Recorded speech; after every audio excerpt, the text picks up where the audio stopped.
Good morning, everybody.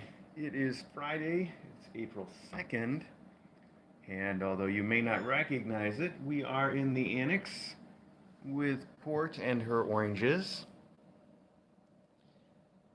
And they were just sort of settling down for a nap, I think, but we are going to shake all that up in just a minute. I know I missed giving you guys a close up yesterday. I apologize, and today's close up probably going to be kind of brief because I was thinking about how to arrange it. And we are fitting this close up in between having fed little Dover, who's the one who just climbed up on top, by the way. So we've just fed Dover, we just weighed everybody, and now I've got to take Dover for his so-called spa treatment. By the way, we upgraded yesterday. Was it just yesterday? I've lost all track of time. We upgraded from giving him the old-fashioned spa treatment by turning on the steam and steaming our entire house, which isn't really good for it in the long run, to a nebulizer. We bought a nebulizer. We've been using it. It's great. I think it's a vast improvement, and they're so cheap these days. I don't know why we didn't get one sooner. So it's really wonderful. The trick is that as the nebulizer seems like it's really working well for him, it does make him sound so much worse because it gets all that stuff sort of loosened up, and he gets twice as sort of I don't know what word you're looking for, slurpy. The way that he breathes, it just has a lot of noise to it, and it's going to get a lot worse after he has his nebulizer treatment. So I thought it'd be better if we did the close up before that. Not that he's silent right now, but he's going to be much noisier after. Raspy's a good word for it, I guess. I always thought of raspy as being dry, and this is definitely a wet sound. But regardless of what it is, gurgly's very good, yeah. Regardless of what word that you want to use for it, it does mean he's getting better, but it's also just so rough to listen to. It's like when you're talking to somebody and you're like, "Would you please just cough?" But he's not going to cough. I think the jury's still out on whether kittens really do cough at all. I asked that question the other day, and cats have hairballs, but that's really more like a vomit than a cough. So it's hard to say. Uh, at any rate, I haven't really seen him cough very much, but he does breathe enough to get stuff up, and we've been encouraging that as much as we can. And it's just slow going. We're told to expect it to be slow going. It takes a while to get over that kind of pneumonia. And in fact, the vet, told us to not even bring him in for a recheck until next week. And then just to give you guys a bit of what I'm going to call good news, I was still pretty panicky the other day, and I called the vet and I set up an appointment to bring him in for a recheck yesterday, just because I wanted something, anything. I just needed some kind of reassurance that we were on the right course. But then yesterday, he was doing so well that I canceled the recheck and moved it to next week when it was supposed to be. So that's good news, I think, and you can call it good news. So there you have it. Not too much else to say about him, really. We're continuing. He's getting antibiotics. He's getting all the care in the world. We're supplementing his feeding because he doesn't seem to be eating enough for mom, even when he tries.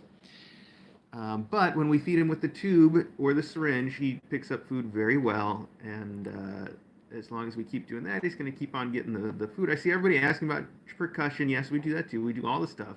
Everything that we're supposed to be doing, we're doing for him. So, yeah, overall, I think he's doing as well as can be. And I know it's hard to watch him when he's breathing like that, but it's all, so far, good news. So there we have it. What else can I tell you about? I don't think there's really much else for me to tell you about. Dover's the only big news lately.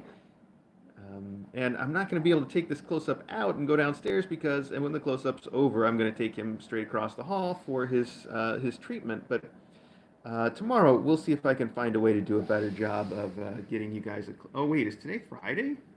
What happened? Oh my gosh, it is Friday. Tomorrow, we're going to do the mailbag instead of a close-up. So tomorrow, 10 o'clock, mailbag. Today, I don't know. Here I am talking all about Dover and just ignoring the elephant in the room. The big news that I know you can all see, they're not in the box. Here's the box. Yesterday, I replaced the box with one that had the lip removed so they could all come out. And they basically haven't been back in the box for a minute since we made that change. They all came out. Of course, it was Sid, the one that did the first exploration, who was the first to come out of the box. He was out the minute that I put it down. He was out of the box just instantly. And then everybody else followed shortly thereafter, and they just um, uh, have been out the whole time since. A couple of them have gone back to visit for like a second here and there, but not for any significant amount of time. And I also heard that Port carried Dover into the box this morning, maybe in an attempt to give him a private feeding or to get everybody to come in there to eat, but it didn't work out. So she gave up.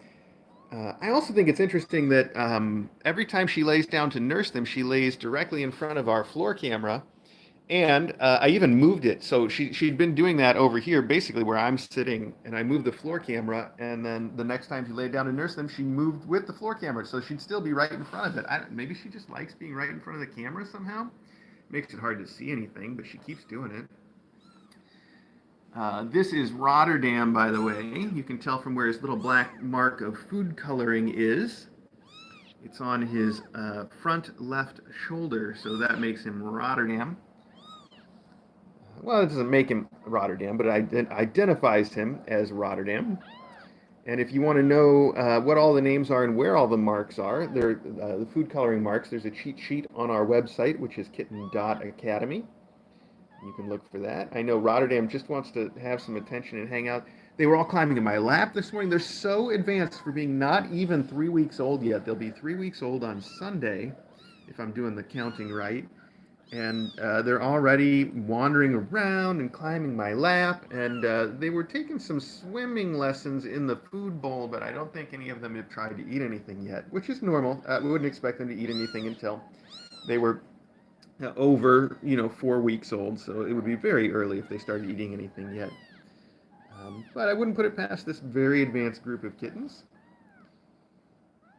I saw somebody asking about collars. They're way too small for collars. In fact, the kitten-sized collars that you can buy online or in your pet store, the ones that they say they're for kittens, they won't fit a kitten that's smaller than like 6 months or so.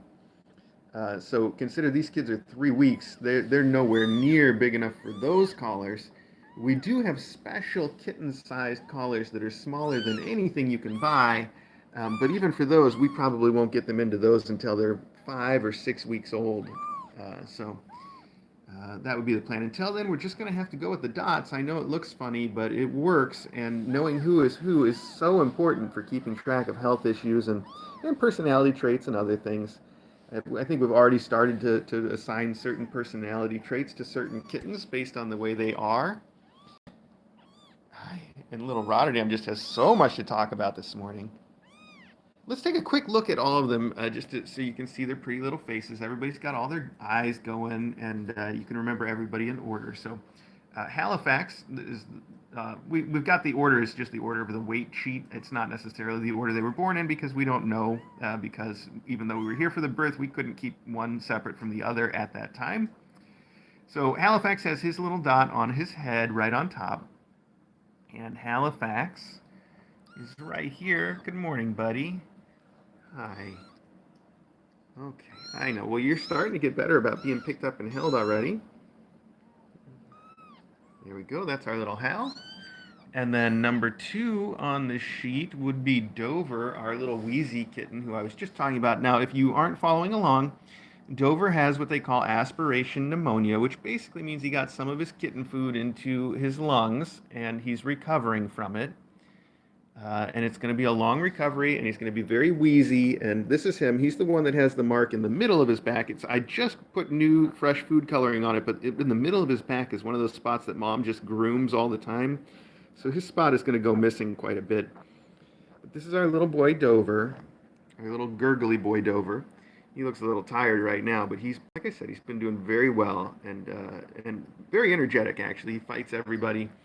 And he goes where he wants, and he nurses when he wants, and he'll fight off everybody else to nurse. And as soon as we're done with the close-up, we're going to take him across the hall and give him a nebulizer treatment, and then we're going to bring him back in here, and then he's going to be really noisy, and I apologize for that in advance if you're watching on the live stream. But it's the best thing for him, and that noise is the sound of him getting better, so you just got to think about it that way. Then the third one on the chart is Bombay. Bombay has his mark down here by his tail. There we go. Let's take a look at his little face. Hi, Bombay. Look at you. Oh, and your little spotty belly. Oh, a big spotty belly, I mean. Hi. Hi, are you doing a little hula for us? Okay. There we go. So that's Bombay. And then the next one on the weight chart is the one with the mark on his right shoulder, which is Puget, who's under Dover. This Dover is just like, I'm so tired, I'm just going to sit right here. Okay, buddy. Well, this is Puget right underneath him. So let's borrow a Puget, Dover. Hang on, pal. Actually, Dover, why don't you just continue to sit in my lap? Because we're going to take you away after this. So settle down there. Okay, so this is Puget. You can tell from the mark on the right shoulder. There we go. Puget was having a little nap. Puget has an extremely big belly for his skinny, skinny size. Yeah. And then next up would be Rotterdam, who's still running around and mewing. He's behind me right now. Hang on, let me get him from behind. There we go. So Rotterdam has his mark on his left shoulder. And he's got a lot to say this morning. Yes, we got it. Okay. We hear you, bud. He's making his mom a little concerned there. Then next we have Antwerp, who's got his mark on his right haunch. There we go. That's Antwerp. Hi, buddy.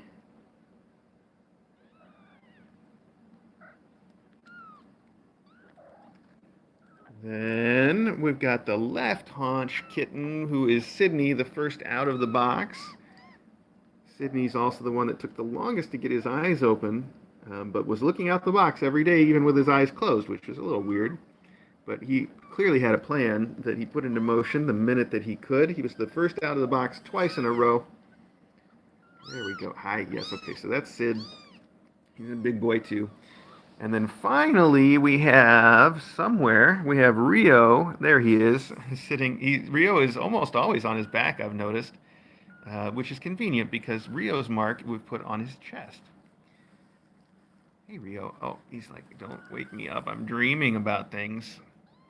Isn't he cute? Hi, little Rio bunny. All right, but it's only fair for us to pick you up and look at you because we did it to all your brothers, so let's do it to you too. Come here. I know you're having a good nap. Everybody's having a good nap, but you know you're kittens. You'll fall back asleep in 10 seconds. So there's our little Rio. All right. Well, there you go. That's all the kittens. That's all the news. I'm still kind of trying to figure out where the cameras have to go to keep these guys in view now that they've basically left the box. As you can see, though, they've got a little walled garden here that they are going to stay inside until further notice. And they have a couple beds in here and the camera and some toys. So they will get lots of things to play with. They also have mom's food, which they can slowly start to experiment with, but I'm sure most of the initial experiments are just going to be walking in it. So, there we go.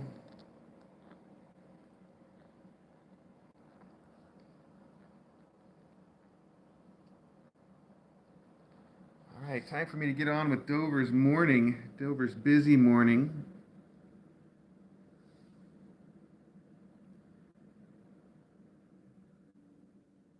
Thanks for tuning in, and I will see all of you tomorrow morning at 10 o'clock on the regular Kitten Academy live stream for the mailbag. If you want to keep watching these kittens, and if you want to check in on the Brady Bunch who were downstairs this morning, look for the regular Kitten Academy live stream. Although yesterday the Brady Bunch had decided that they were going to spend almost the whole day in the master bedroom, and today I saw their mom heading that way already this morning, so they may be planning on doing that again today, in which case they won't be on the stream a whole lot, and I apologize. But rest assured they are all doing fine and having a good time. and I'll make sure that we get more attention to them in the next close-up. But before then, we'll be doing mailbag. Mailbag will be entirely with them tomorrow. So if you want to see them, check them out tomorrow for mailbag. I guess that's it.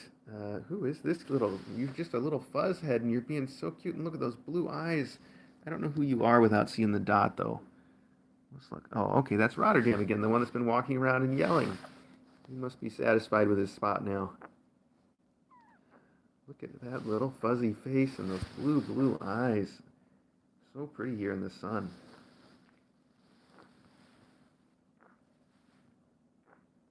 All right, everybody. If you want to know anything more about Dover, go back just I think two close-ups, and I talk about him way too much. I continue to talk about him way too much, but I know everybody wants to know how he's doing, and I know lots of people are a little concerned about the noises they hear on the stream. And like I said, those noises mean he's getting better, and there's going to be a lot of those noises in the next few minutes after we bring him back from his nebulizer treatment. He's right here. We're going to go do that. See you later, everybody. Say goodbye, Rotterdam.